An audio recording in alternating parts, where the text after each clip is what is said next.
இந்த தொலை தூரத்தில் இருக்கிறவன் தூர இருந்து என் பேச்ச கேட்கிறவன்லாம் இயங்குறாங்க என் கொள்கைக்கு.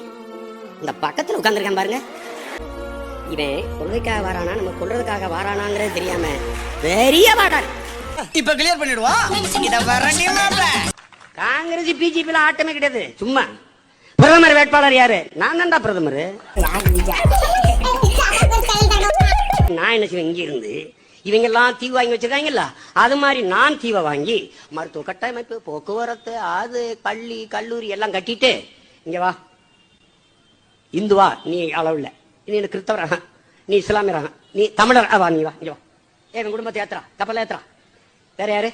தூய தமிழரா ஒரு 10,000 பேர் குடியேற்று தீவு வாங்கி தான் தமிழ்நாடு அங்கீகரி முடிஞ்சு போச்சு. நாடு உருவாக்கிட்டு போயிட்டே இருப்போம். பைத்தியமாயவே. இது அது தெரியாத சைடு, இது அது தெரிஞ்ச சைடு. அதானே நீங்க சொன்னதோட ஃபுல் அர்த்தம். ஆமா தானே? ஃபுல்லுன்னா ஆமா.